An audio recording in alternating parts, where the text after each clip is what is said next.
मूळचे चित्त ऐशी कळवळ्याची जाती करीला भाविन प्रीती. ऐशी कळवळ्याची जाती म्हणजे कैसी ऐका, प्रियशीच्या शब्दावरून प्रियकरांना आईचं काळीच काढलं. सुद्धा घेतला आपल्या मायेच्या पोटात खुपसला, चाकूवर काळीच घेतलं, रस्त्यानं धावत सुटला. अरे धावता धावता ठोकर लागून खाली पडला. तर आईचं काळीच उड्या मारत होतं, बाळा तुला लागलं नाही. जगातला एक देव असा आहे ज्यानं स्वतःचं दूध आपल्या भक्ताला पाजलं, त्या देवाचं नाव माय आहे. ज्यानं आईच्या पायाला हात लावला त्याला हात लावीन तिथं सोनं आहे. ज्यानं बापाच्या पायाला हात लावला त्याला हात लावीन तिथं सोनं आहे. ज्यानं माय बापाच्या पायाला हात लावला त्याला सकळ तीर्थ एकाच ठिकाणी घडली.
तेने न जावे तीर्थाशी. सगळे जगातले तीर्थ एकाच ठिकाणी येऊन थांबले. ते पाय जर कोणते असतील तर ते पाय आहे. देवानं बायको सोडून दिली स्वतःची आणि विटेवर येऊन उभा राहिला. कोणासाठी?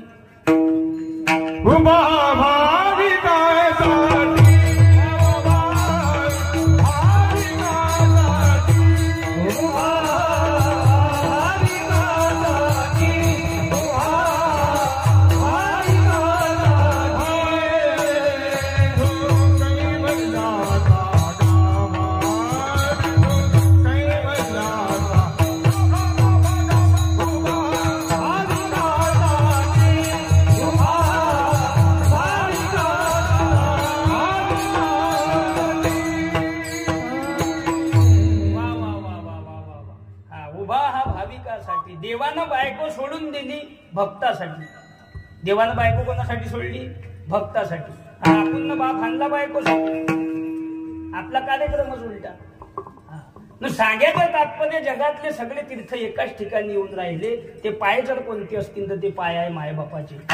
ज्यानं आईच्या पायाला हात लावला त्याला हात लावीन तिथं सोनं आहे. ज्यानं बापाच्या पायाला हात लावला त्याला हात लावीन तिथं सोनं आहे. आणि सर्वात जास्त अडचण आज आम्हाला घरात कोणाची झाली तर आमच्या मायबापाची. ज्या मायबापाच्या भरोशावर आम्ही शिकलो, लहानाचं मोठं झालो, आम्ही मोठमोठाले बंगले बांधले, आम्ही सर्व्हिसला लागलो. आज त्या मायबापाची जर आम्हाला आमच्या बंगल्यात अडचण होत असेल तर बंगला दिवसा पेटला तरी लोकांना पाणी फेकू नये, उलट पेट्रोल फेका. अरे आई ती आई आहे आणि बाप तो बाप आहे. जीवनात सगळं काही भेटीन, धन दौलत संपत्ती असू द्या, पण माय बाप जर सुखी नाही तर काही अर्थ नाही महाराज. चाहे लाख कमाई धन दौलत बंगला कोटी कमाई है, माँ बाप ही ना खुश है तेरे, बेकार ये सारी कमाई है. लाख नहीं ये खाक है सब, इस बात को मत भूलना, उपकार इनके लाखों है, इस बात को मत भूलना. आई ती आई आहे आणि बाप तो काळ्या मुळ्या याचा याला माय जाई राणी. अरे पायात नशे वाहन तिच्या चाले रानो राणी. अरे काट्या कुट्यालाही तिचं मानत नसे पाय, तवा मले तिच्या मंदी दिसते माझी माय. आया बाया सांगत होत्या होता जवाताना, दुष्काळात मायेच्या माझे आटला होता काना. पण उपाशी नाही ठेवलं तिनं, पीठ घेतलं पिठामंदी पाणी टाके पण मले पाजत जाय, तवा मले तिच्या मंदी दिसते माझी माय. आई माझी माय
सागर आहे.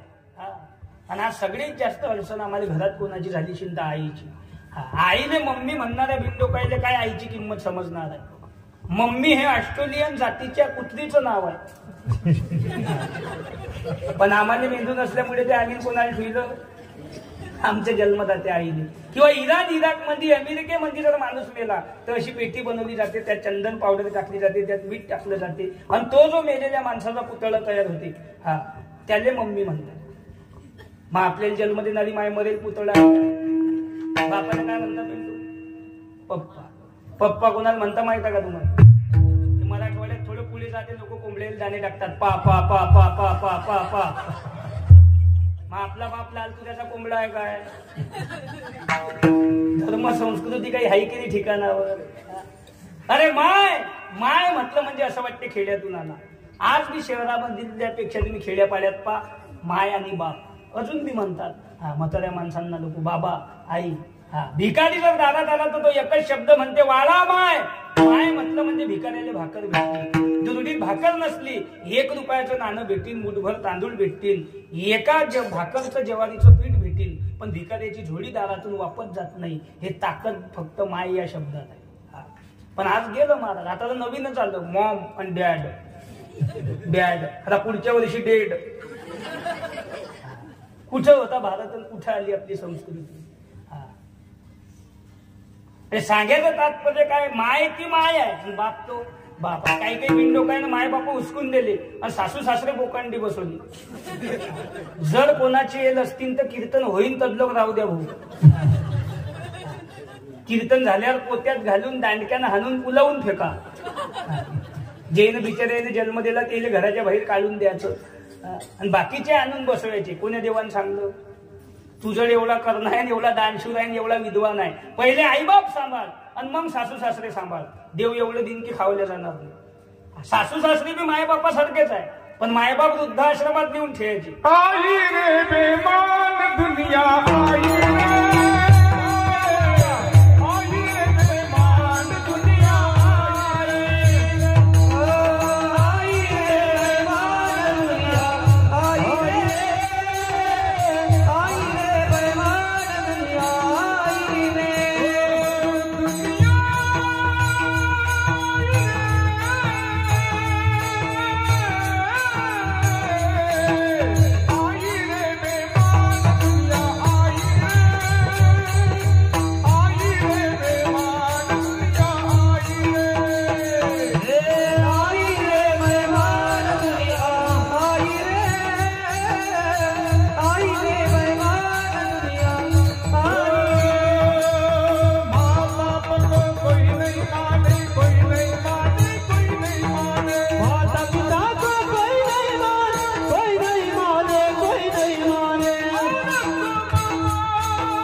सर्वात जास्त अडचण घरात कोणाची झाली चिंता आई वडिलांची. कीर्तन प्रवचन भागवत, हा, संत सांगत ते ऐकत नाही, इंद्रियाचे ऐकत. आज लोकांनी सांगत नाही. जेवढं तुम्ही देवाचं नाव घेसाल, जेवढं चांगलं वागसाल, तेवढे तुम्हाला लोक नावं ठेवतील. पुढून वला झाला, मागून भरला, लोक म्हणतात तो ग्रेट. त्याले मान, त्याच्या नादी लागू नका. काहून? त्यानं 3 बापाले हाणलं. म्हणजे पराक्रम आहे. जे चांगलं चांगलं चालतच नाही लोक. जेवढी दुनिया वाईट वागली तेवढा त्याचा उदो उदो. आणि हा कलियुगाचा नियम आहे. आई वडिलांना मुलं सांभाळतील नाही, सासू सासऱ्याचा फटू पुढच्या घरात लागेल, बहीण दिवाळीला येणार नाही, बायकोची बहीण इकडे शिकेली. नियम आहे महाराज कलियुगाचा. चालत नाही खरं. म्हणून सांगायचं तात्पर्य काय, सर्वात जास्त अडचण आम्हाला मायबापाची झाली.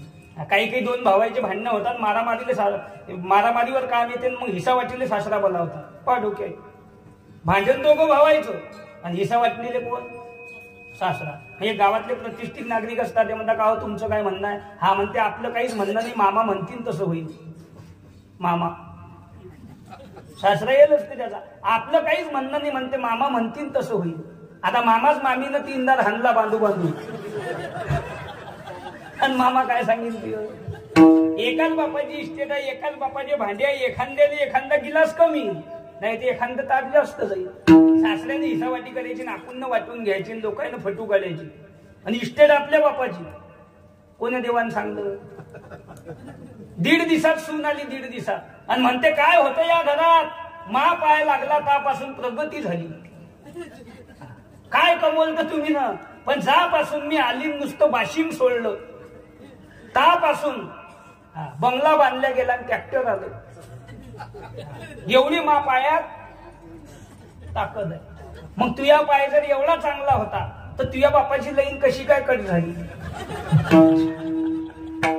आमच्या बापाने डोक्यावर दगड वाहून संसार केला. आमच्या मायने लुगड्याच्या पदराखाली झाकून लेकरं लहानाचे मोठे केली. मुला मुलींचे लग्न करून दाखवले, लेकराई सर्व्हिसवर लावून दाखवली. याचं तुम्ही ना त्याला म्हातारपणात काय दिलं. झोपल्या काय. शेवटी म्हातार मंदिरात नेलं. कुठं मंदिरात. आणि मग त्याची सुनबाई म्हणे शेवटी आमच्या मामाजीले मोक्षच भेटला. मोक्ष. आता मामाजीले कसा मोक्ष भेटला हे मामाजीले हनुमंतालेच माहित. कारण मामाजी सांगू शकत नाही हनुमान काही कोणाशी. अरे आईची आई आहे आणि बाप तो बाप आहे. जसं श्रीमंत अनेक झाले पण रावणा एवढे आहे का कोणी. रावण किती श्रीमंत, कोटी घरं काश्याची, कोटी घरं तांब्याची, आणि शुद्ध कांचनाची 7 कोटी घरं शुद्ध सोन्याची. आपल्याकडे 2च अंगठ्यात आपण पंक्तीत करतो, भात घे भाजी घ्या, लिंबू घे कांद घे. एक सासऱ्याने दिलं एक सापडे. काही काही असते ते सवय, एक असाच बाजारात गेला, त्याच्या बोटात 2 सोन्याचे अंगठे एका बाईजून उभा राहिला, आणि वांगे काय किलो आहे, टमाटे काय किलो आहे, वांगे काय किलो आहे, टमाटे काय किलो आहे. त्या बाईला समजलं याले कोणता रोग झाला. त्या बाईच्या पायात एवढाले सोन्याचे कडे होते पायात. त्या बाईनं अशी साडी केली म्हणे वांगे 10 रुपये, टमाटे 15 रुपये, गोबी 40 रुपये, कांदा 100 आणि लसण 500. जे पयाला तर अजून बाजारात दिसला नाही. लसण 500 म्हणता की गायब झाला. अरे ती हातात होते पण तिच्या पायात होते.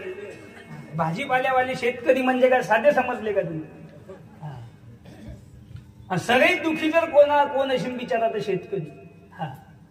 हे उगाच महाराज मालाले भाव नाही, निसर्ग साथ देत नाही, सरकारले मेंदू नाही.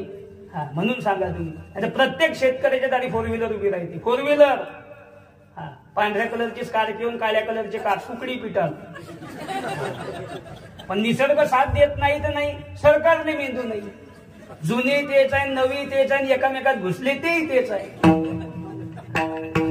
सरे अठून तेठून तेच आहे. फक्त ज्यानं उभं राहिला त्यानं शेतकरी हाती घ्यायचा. भविष्यात शेतकरी सुखी करून दाखवू. आज नाही, भविष्यात. भविष्य काही येत नाही. आणि त्याला नाव बी काय खास दिलं सरकारनं, राजा. राजा राजा अर्धाल्या बिड्यावरती राजा. ज्याच्या घरी 4 काली मकान त्याने पिवळं काढलं, आपला मेला 1/2 एकरावर राजा. ज्याचं पुरात वाहून गेलं त्याने पैसे नाही, ज्याचं वाहून नाही गेलं त्यानं कधी घेतले आणि कधी पेला माहित नाही. म्हणून देवाने एकच सांगा, पांडुरंगा भगवंता, देवा शेतकरी राजा सुखी होऊ दे, शेतकऱ्याच्या दारातली गाय वाचू दे, आणि वारकऱ्याचा भगवा झेंडा चंद्र सुगे असेपर्यंत फडकू दे. एवढंच दे. शेतकऱ्याचा दारातली गाय वाचू दे, शेतकरी राजा सुखी होऊ दे, आणि भगवा झेंडा फडकत राहू दे देवा. एवढंच दे. म्हणून सगळ्यात दुखी जर कोण असेल तर शेतकरी. आणि सर्वात वाईट दिवस बिचाऱ्यावर शेतकऱ्यावर आहे. बाकीच्या ऊत आला पैशाचा, ऊत आमच्या सहित. आमच्यासारखी तर मजाच नाही कोणाची. खाऊन पिऊन ओके. पायही लागतात लोक पंगत बिन वरून म्हणता महाराज पुढच्या वर्षी या. मी म्हणतो मी खिजेला फक्त फोन लावा. पण सगळ्यात दुखी जर कोण असेल तर शेतकरी. हा, म्हणून हे तर फक्त रावणाची संपत्ती झाली. कोटी घर काशाचे, कोटी घर तांब्याचे, शुद्ध सोन्याचे 7 कोटी. त्याचं कुटुंब 80,000 बायका, 1 लाख पोरं, 1.25 लाख नातू आणि 1.25 लाख पंतू, 4,30,000 माणसं एकट्याच्या घरात. किती? 4,30,000. म्हणजे त्या साखर किती भेटली शिन कंटोरा. किती लाडू खायन, किती चहा पी. आणि रावण कोणी वार्डात उभा राहू द्या, तोच राजा. आणि होताच लंकेचा कोण होता? राजा. हे आता आपल्या लोकांनी फुकट त्याला बदनाम केला. रावणान सीता नेली पेटवा त्याली, रावणान सीता नेली पेटवा त्याली. त्याले सीता नेऊ दे, तू ठिकाणार नाही. रावणानं सीता नेली हे कोणाला सांगू नका, पण त्यानं आईसाठी महादेवाचं शिवलिंग आणलं, सांगल्याशिवाय राहू नका. साधा होता का तो? त्याची भक्ती साधी होती काय? पूजा करायला 7 कोटी घर शुद्ध सोन्याचे असल्यावर भजन करणारा पहिला भक्त रावण. 7 कोटी घर शुद्ध सोन्याची होती तरी भजन करत होतो. आपल्या नुसतं आमदारानं गळ्यात हात टाकला तर लोक 3 दिवस कोणाशी बोलत नाही गावात. अरे तुला डोकी बाज आहे की काय? त्याचे 7 कोटी घर शुद्ध सोन्याचे तरी भजन करेल. आणि भजन बी साधं नाही. पूजा करायला बसला की 21,000 कमलाचे फुलं महादेवाला ठेवे. किती? 21,000. एका दिवशी 1 फुल कमी पडलं. 1 फुल रावणानं मुंडकं कापलं आणि पूजेत ठेवलं. शिरकमल म्हणून मुंडकं कापलं आणि ठेवलं पूजेत. पण पूजेतून उठला नाही. आपली भक्ती आहे का तशी? आपला बुडा देव नाणत होता, कुत्रा आलं, यानं देव फेकून हाणला.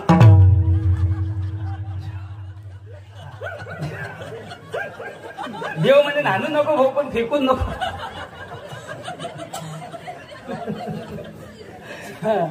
आपली भक्तीच उलटी मारा. नारळ कधी फोडणं असतं नुसतं हनुमंताला नारळ. 4 पोरं सोबत, पोरगीच्या थैलीत दिलास कशाले? पाणी प्यायला. रट्ट्या मारला लगेच एक, बाबा इकडे का, इकडे का. पाणी आलं, तिचा भाऊ म्हणते पिऊन घे. ते म्हणते नाही, यांनी डोक्याला लाव, काऊन केस वाढतात. कुठून शास्त्र तयार झाले काय? एक म्हणते ठेव देवाले, ठेवले रे. किती खांड ठेवले? म्हणते 2. बाबा 9 खांड ठेवता, 9 ठेव, 9 ठेवते. ठेवले. हा, दर्शन घे, घेतलं. मग एक काम कर आता, काय आपूस होय भगत. म्हणजे नारळ उचललं घरी घे पा भगत. उचलून बी आणलं. गावात काय बोंबललं, हनुमंताला काय फोडलं? नारळ. आणि देवाले काय ठेवलं? शेंडीन कटोऱ्या. म्हणजे तो माल तिकडे राहू दिला, चांगला माल घरी घेऊन आला. बरं, हे तर लहान लेकरायचं झालं. महिला मंडळ बी पाहत मी बाया सणाच्या दिवशी आपल्याला पोई पोयपटाच्या खाली, होळीच्या दिवशी पोयपट नाही म्हणते तरी पोई लाटणं सुरू पूर्णाची. आणि देवली एवढीशी ही चांदकी की काय म्हणतात तिथे, कोपराची कणी खळून एवढूस पुरण आणि एवढी शिकते करायची चांदकी पोळी. गॅस बंद करायचा आणि इजेल तव्यावरती शेकायची. म्हणजे देवाला पोळीच पाहिली नाही समजा. ते तवई थंड होते, पोळी बी शेकल्या जाते. 2-3 आलूच्या पोळी, उशीक भाजी, 2-3 भाताचे शीत, उशीक खीर. भजे तर खूपच डेंजर. एकच भज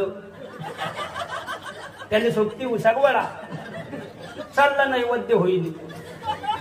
ते निवत घेऊन जाणारी पोरगी भजे भजे मनात हाणते. नुसती पोळी देवाली. 3 दिवस कल्ला होईल रे होईल पूर्णाची पोळी. म्हणजे आपण जे भक्ती करतो हे कोणाच मापत बसतो. पण रावण कसा होता काय? आज बी रावणानं शिवतांडव स्तोत्र लिहिलं आहे. आज बी महादेवासमोर म्हणा वाणी तप तयार होते. कोणतं संकट येत नाही. तोंडातून जो शब्द काय सांगतो खरा होते, एवढी ताकद आहे. आहे ना ते जटाटवी गल जल प्रवाह पावितस्थले गले लंबे लंबिताम भुजंग तुंग मालिकाम डमट डमट डमट डमन्निनाद वड्डमर वयम चकार चंड तांडवम तनोतु न शिव शिवम जटा कटाक संभ्रम भ्रमण निलिंप निर्झरी विलोलवीची वल्लरी विराजमान मुर्दनी धगत धगत धगत ज्वलल्ल लाट पट्ट पावके किशोर चंद्रशेखरे रती प्रतीक्षणम मम धरा धरेंद्र नंदिनी विलास बंधु बंधु रसपुरत दिगंत संतती प्रमोदमान मानसे कृपा कटाक्ष धारिणी निरुद्ध दुग्ध रापदी विचित दिगंबरे मनो विनोद मेनु वस्तुनी ओम नमः शिवाय. आज मी म्हणा जो शब्द तोंडातून काढसान तो खरा होते. हा महादेवासमोर श्रावण महिना लागला त्यापासून रोज 108 वेळा असं 40 दिवस म्हणा आणि 41व्या दिवशी 108 होमामध्ये त्याच्या आहुत्या द्या. रोज एक टाइम जेवण करा, जमिनीवर झोपा, तोंडातून जो शब्द काढसान तो खरा होते. एवढी ताकद आहे. रावणानं लिहिलंय. मग जसा रावणासारखा श्रीमंत नाही, रावणासारखा जसा भक्त नाही, प्रेम करणारे अनेक झाले पण आईसारखा जसा मायेचा सागर नाही, तसं कोणी किती बी ज्ञानी होऊ द्या जगात, ज्ञानोबा सारखा कशाचा सागर.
जगामध्ये अनेक ज्ञानी झाले शेनी, पण ज्ञानोबा इतका ज्ञानी कोणी होईल.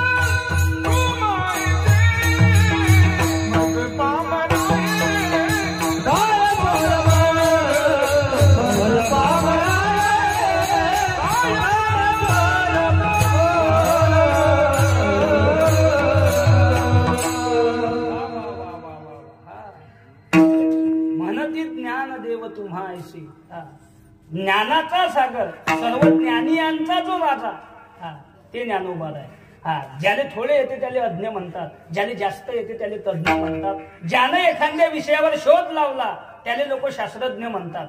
पण सर्व विषयातलं सर्व वयाच्या 16व्या वर्षी ज्याला येत होतं त्याला सर्वज्ञ म्हणतात आणि तो एकच आहे ज्ञानोबा. ज्ञानाचा सागर, घड्याळचा शोध ज्ञानेश्वरी. उपजे ते नासे, नासे ते पुनरुपी दिसे, हे घटिका यंत्र जैसे परिभ्रमेगा ज्ञानेश्वरी. चित्रपटाचा शोध ज्ञानेश्वरी, इंजनचा शोध ज्ञानेश्वरी, लाईट कशी तयार होते ज्ञानेश्वरी, हे तर जाऊ द्या, सोनं कसं तयार होते हा शोध ज्ञानेश्वरी, मरताना यम कसे वापस पाठवा हा शोध ज्ञानेश्वरी. पण नाथ बाबांनी त्या ओव्या गुपित ठेवल्या आणि लोकांनी ज्ञानेश्वरी नेऊन सोनं तयार केलं. हे शोध 750 वर्षाच्या अगोदर साधू संतांनी लावून ठेवले. बरेच लोक म्हणतात गाणे, जुने गाणे चांगले होते, म्हणजे गाणे जुने होतात, पण सुंदर ते ध्यान रूप पाहत 750 ते 350 वर्षापासून वारकरी म्हणतात आनंदानं लोक नाचतात, मान डोलवतात, पण कधी कोणी म्हणत नाही हे जुनं झालं. ज्याचा कधी भंग होत नाही त्याचं नाव भंग असतात आणि ते संत महात्मे देत असतात. म्हणून तुकोबा राय ज्ञानोबा रायांकडे पाहून म्हणता माऊली, माय बाप जन्म देतात, उपकार केले ते ना आम्हाला जन्म दिला, पण जन्म मरणाचा फेरा चुकवण्या इतकी ताकद ज्ञानेश्वरीच्या माध्यमातून तुम्ही आम्हाला प्राप्त करून दिली. वयाच्या 16व्या वर्षी ज्ञानेश्वरी लिहिता, 22व्या वर्षी समाधी घेता, जगाच्या बापाला पांडुरंगाला ढसा ढसा रडवता. त्या महात्म्याकडे पाहून तुकोबाराय म्हणता माऊली, माय बापापेक्षाही तुमचे उपकार आमच्यावर जास्त आहे, पण ते मी मुखानं वर्णन करू शकत नाही. अभंगाच्या पहिल्याच्या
तुकोबाराय संत महात्म्यांना हा माय बापाची उपमा देतात. तुम्ही संत माय बाप कृपावंत कायमी पतित कीर्तिवाणू. माय बापाची उपमा तुकोबाराय संतांना देतात. माय बापाचीच उपमा का देतात? कारण माय बापापेक्षा मोठी उपमा जगात कोणती नव्हती. सकळ तीर्थाचे धुरे जे का माता पितरे तया सेवेसी किर शरीरे लोणकीजे. अंगावरची चांबडी काढून माय बापाला जोडे शिवले तरी त्याचे उपकार फिटत नाही. एवढे उपकार आमच्या मायबापाचे आमच्यावर आहे. म्हणून उपमा संतांना मायबापाची आहे. पण पुढे जाऊन सांगता काय मी पतित कीर्तिवाणू, म्हणजे मायबापापेक्षा संतांचे उपकार आपल्यावर जास्त आहे. पण ते किती आहे तुकोबाराय म्हणता हे तोंडानं सांगता येत नाही. काय वाणू आता न पुरे ही वाणी मस्तक चरणी ठेवी तसे. तसं काय मी पतित कीर्तिवाणू किती वर्णन केलं तरी तुमचं अपुरच आहे. मग तुम्ही म्हणसाल मायबापापेक्षाही संतांचे उपकार आपल्यावर आहे काय? महाराज म्हणता हो, मायबापापेक्षाही संतांचे उपकार आपल्यावर आहे. कशी ऐका.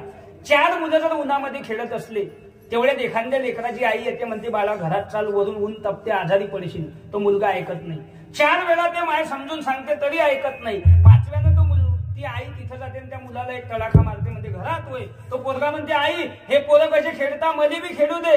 त्याची माय म्हणते ते मरू दे उन्हात, तू घरात होय. म्हणजे ते मेले तर चालतात, तू जिवंत राहायला पाहिजे. हे आपली आई. पण अनाथाला जिनं पोटाशी धरलं तिचं नाव माऊली. आळंदीला जाताना काय नेता महाराज साधक सोबत, पण माऊली कशाची कमी पडू देत नाही. बरेच लेकरं असे असतात की त्याला गावात कोणी चांगलं म्हणत नाही, घरात कोणी चांगलं म्हणत नाही. गावातले सर्व म्हातारे त्याला नावं ठेवतात. घरात रोज संध्याकाळ झाली की घरी त्याच्या भांडण घेऊन जाते कोणी ना कोणी. मग त्याची आई म्हणते महाराज आमची महाराज मंडळी, आमची श्याम महाराज चहा पाणी घ्यासाठी आमची महाराज मंडळी गेले त्याच्या घरी. की त्याची आई म्हणते महाराज या वर्षी आमच्या पिंटूचा 10वा वर्ग आहे. हा जर पास झाला तर ठीक, नाही तर याने तुमच्या सोबत आळंदीला घेऊन जा. म्हणजे जो इकडे चालत नाही तो कुकडे न्या महाराज, आळंदीला घेऊन जा.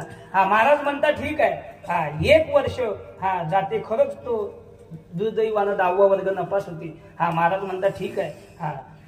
1 महिना त्याला बाल सुसंस्कार शिबिर असते ढगादेवीवर, तिथं घेऊन जातात. तिथे 1 महिना राहते. तिथून पंढरपूरला जाते, तिथं 4 महिने राहते चातुर्मास. तिथून आळंदीला जाते, तिथं आळंदीला 5 वर्ष काढते. माऊली म्हणता येऊ द्या त्याला. घरात कोणी चांगलं म्हणत नव्हतं ना, त्याला गावात सर्व नावं ठेवत होते ना, त्याला येऊ द्या माझ्याकडे. एकदा माऊलीनं त्याला जवळ घेतलं, त्याच्या डोक्यावरून हात फिरवला आणि एकदा तो गायक वादक मृदंगाचार्य कीर्तनकार झाला आणि गावात आला आणि या आसनावर उभा राहिला.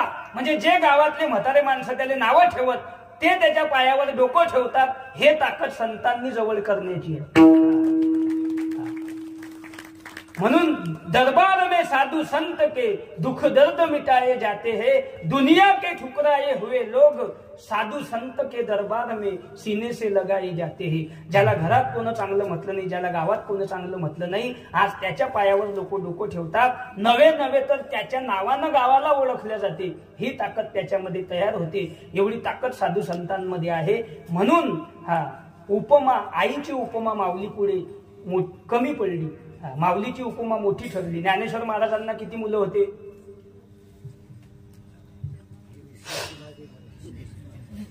झोपले काय? किती होते? 4 होते. किती? 4. पहिला मुलगा वेदशास्त्र देती ग्वाही म्हणती ज्ञानाबाई आई. दुसरा मुलगा ज्ञानराज माझी योग्याची माऊली. तिसरा मुलगा साधकाचा माय बाबा. चौथा मुलगा ज्ञानाबाई माझी अनाथाची माय, एका जनार्दनी पाय वंदित से. न पाहे याती कुळाचा विचार, भक्त करुणा कर ज्ञानाबाई. कोण कोण्या जातीचा आहे, कोण कोण्या पंथाचा आहे, कोण कुठला आहे, संत कधीच पाहत नाही. कबीर लफीफ मोमीन मुसलमान. सेना न्हावी जाण विष्णुदास. 18 पगड जाती वारकरी संप्रदायामध्ये राहतात, आनंदानं नाचतात. म्हणून त्याला वारकरी संप्रदाय असं म्हणतात. म्हणून ज्याचा पाया मजबूत आहे आणि ज्याचा खांब मजबूत आहे, ज्याच्या कळसाचं काम झालेलं आहे, त्या मंदिरामध्ये महाराज कोणी बी आलं तरी त्याला कोण्याच गोष्टीचं टेन्शन नसते. ही ताकद साधू संतांमध्ये आहे. म्हणून आईची उपमा माऊली पुढे कमी पडली. दुसरी गोष्ट, बाप. आपण ज्या बापाच्या पोटी जन्माला आलो तो बाप आपलं कल्याण करीन काय? नाही करणार. दया करीन. आमचा मुलगा आनंदीला गेला पाहिजे, तो मृदंगाचार्य झाला पाहिजे, गायक झाला पाहिजे, तो महाराज बनून गावात आला पाहिजे, असं किती बापानं देवाने नवस केला. उलट पोरग इकडे टाळ घेऊन उभं राहिलं, त्याला बाप म्हणते हा का महाराज होते का बाप? मग त्यानं बँजो पार्टी खोला काय? म्हणजे आमच्या बापाने चांगलं सहीदच होत नाही. पोरगं कधी इकडे पावली करायला लागलं, त्याचा बाप म्हणते हा होते वाटते आमच्या घरात ह भ प.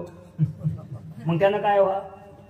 म्हणजे आपला बाप आपल्या लेकराला मोक्ष मिळून देऊ शकत नाही, पण संत मोक्ष देता. कैवल्याचे अधिकारी मोक्षाची सोडी बांधी करी, पुरुषार्थ सिद्धी चौथी घेऊन आपुल्या हाती, निघाला भक्तीपंथी जगादित. जगाला देण्यासाठी निघाले संत चौथी सिद्धी, धर्म अर्थ काम आणि मोक्ष. जे जया पाहिजे ते आहे रे. बाप मोक्ष देत नाही, संत मोक्ष देतात. आई आपल्याच मुलाचं भलं करू शकते, पण अनाथासाठी, अनाथाला पोटाशी धरणारी तुमच्या आमच्यासाठी जिवंत समाधी घेणारी माऊली आहे. म्हणून आई बापाची उपमा संतांपुढे कमी पडली. म्हणून तुकोबारायांना म्हणावं लागलं, तुम्ही संत माय बाप कृपावंत, पण पुढे काय मी पतित कीर्तिवाणू. किती वर्णन केलं तरी मायबापापेक्षाही तुमचे उपकार आमच्यावर आहे, कारण तुम्ही अवतारच त्याच्यासाठी घेता. कशासाठी?